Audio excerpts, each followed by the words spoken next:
What's up, guys? I got another video for you today on conditioning work slash cardio. Alright, now I hope that didn't scare you off. It made me a little sick to my stomach just thinking about it. Because those of you meatheads, powerlifters, bodybuilders, strongmen, just guys and girls who love lifting weights, sometimes we neglect our conditioning work, but I'm going to explain to you 2 reasons why you don't need to neglect your conditioning work.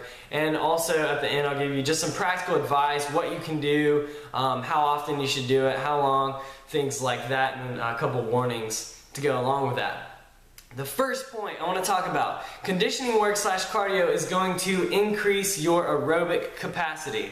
This is just a fancy way to say that it increases the system that uses oxygen. We're breathing all day long, okay? We're getting oxygen all day long, which means that 99.999% of the time we are running off of our aerobic system, okay? So, if you get better at that, if you do more conditioning work, you will increase the strength of your aerobic system, which means you're going to get more oxygen to the muscles, okay? You're going to get more oxygen to your brain. You're going to think better. You're going to feel better. You're going to have more energy, which means you're going to feel great throughout the day, right? You can do your job better. You can play with your kids better. You can do everything better, right? You can do your schoolwork better. Your brain's working better. It's awesome, okay? Also, the thing we really care about, the thing I know you really care about, it's going to allow you to work harder at the gym. Which brings me to my second point, okay? Conditioning work slash cardio work will build up your aerobic base, okay? Which means that aerobic system is crucial to recovering between each set that you do in your workout, okay? So there have been times in my past where I've neglected conditioning work. And yes, I can get up there and I can psych myself up and I can do that heavy set of squats, but it may take me 5 to 10 minutes to recover from a set. And that's crazy. It just leaves you feeling gassed. Now, if you never feel tired after a set of squats, then we need to have a conversation because you're not training hard enough. But it should not take 10 minutes to recover just to do another set. That's outrageous, okay?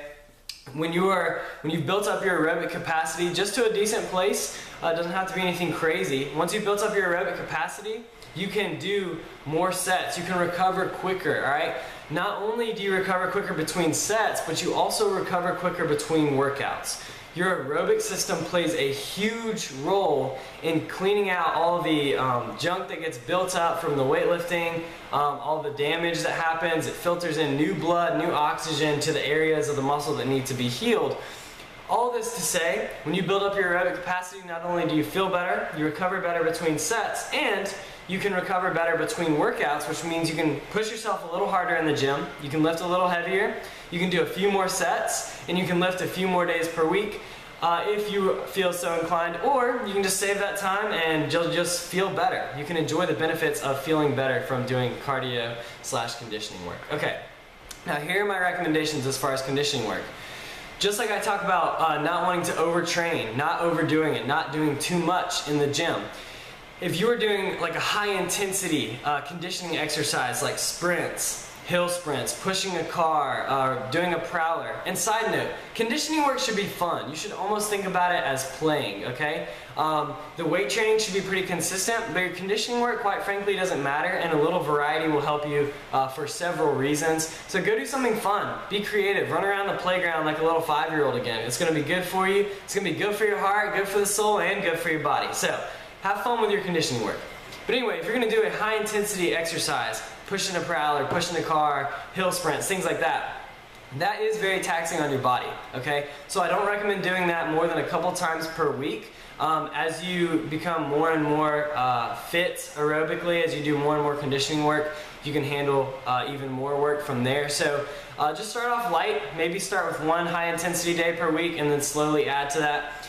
And the thing about conditioning work is, and the aerobic capacity is, you just want to build it up to a certain point. There's no need to really like push it to extreme levels unless you're actually wanting to compete in an event that requires good conditioning, like run a 5K, run a 10K, half marathon, marathon.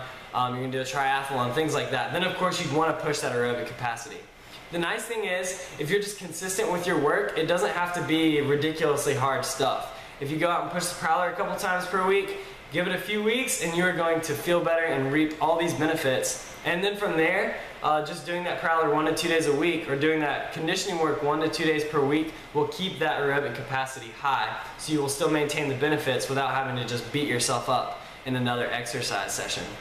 Now, the biggest thing I recommend, on top of that, doing 1 to 2 days of high intensity conditioning work, is low intensity walking, okay? Or, you know, maybe going for a light bike ride, maybe going and just playing around in the monkey bars, like I mentioned, at the park, just going and playing a sport with some friends, shooting basketball, whatever it is.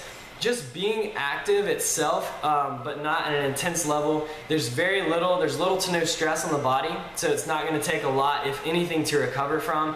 It's going to help you recover very well, and you will build up your aerobic capacity. So I just recommend that you just don't overdo it. You can do tons and tons of the low intensity stuff, maybe 1 to 2 days per week of the high intensity stuff, and reap the benefits from there. My only warning is, like I mentioned, if you're doing the high intensity exercises for conditioning work, you have to be careful not to overdo it. It's almost like another weight training session, so I would keep those very short. 5 to 15 minutes, don't try to overdo it. And my last piece of advice with conditioning work, I kind of touched on this earlier, is that if you're just consistent with it, you do not have to push yourself to extreme levels of intensity. You don't have to just run until you puke, alright? Just be consistent, slowly up the intensity, maybe slowly increase the amount of time you're doing it for. But if you do it slowly, the body will adapt very quickly. The body adapts to conditioning work much quicker than it does to strength training. So, hope I've given you enough reasons to do your conditioning work, do your cardio, go for a walk, go play, push the prowler, push the car, whatever it is. Get out there and do something active, because it's going to help you push heavier weights in the gym and you're going to feel better.